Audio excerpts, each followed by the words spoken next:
কলকাতার বড় বড় চওড়া রাস্তা, জনগণকে হাঁটার জন্য ফুটপাত, এটা কারো হাতে দেওয়ার অধিকার আমাকে কেউ দেয়নি। আমাকে পাবলিক ভোট দিয়ে জিতিয়েছে, বিজেপি এবং এমএলএরা আমাকে মুখ্যমন্ত্রী বানিয়েছে। আমি জনগণের প্রতি দায়বদ্ধ। আপনার জনগণের স্বার্থ যেখানে যুক্ত রয়েছে, সেই স্বার্থ সর্বাধিক অগ্রাধিকার পাবে। মুষ্টিমেয় কোনো ব্যক্তি বা গোষ্ঠী তার স্বার্থ আমার কাছে অগ্রাধিকার পাবে না। আমরা মানবিক, যেখানে অচল মার্কেট রয়েছে, উদ্বৃত্ত জায়গা রয়েছে, প্রাথমিকভাবে আপনারা সরে যান। ইউডিএমএ ডিপার্টমেন্ট আস্তে আস্তে আপনাদের জন্য সরকারি স্কিম নিয়ে আসবে।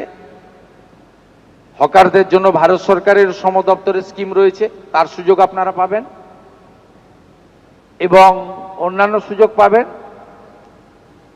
কিন্তু আপনি নিউ মার্কেটের রাস্তাটাই দখল করে নেবেন, মোটরসাইকেলও যেতে পারবে না, রাজাবাজারটা বেহাত হয়ে যাবে, খিদিরপুর মেটিয়া বরুজে আপনি যা খুশি করবেন।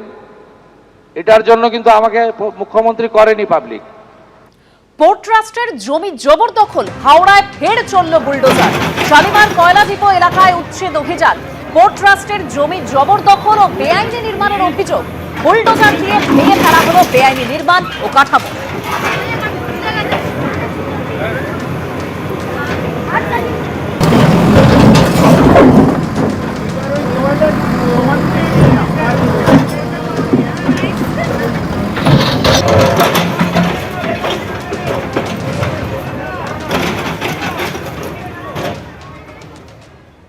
সরকারি অর্থ যাদের প্রয়োজন নেই তাদের দেওয়ারও দরকার নেই। ওই অর্থ ছাড়া যারা পুজো করতে পারবেন না তারাই পুজোর জন্য সরকারি অনুদান পাবেন, নিউ টাউনে বললেন মুখ্যমন্ত্রী।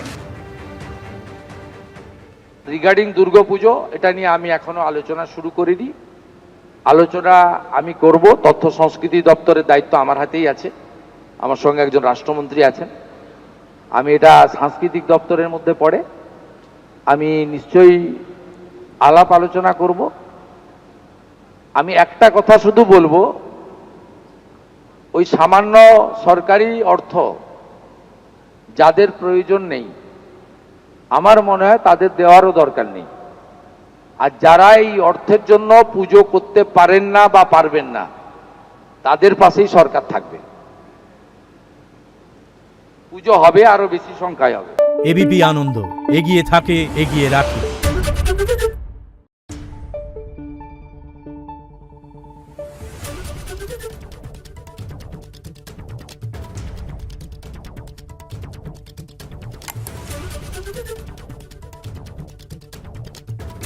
Thank you.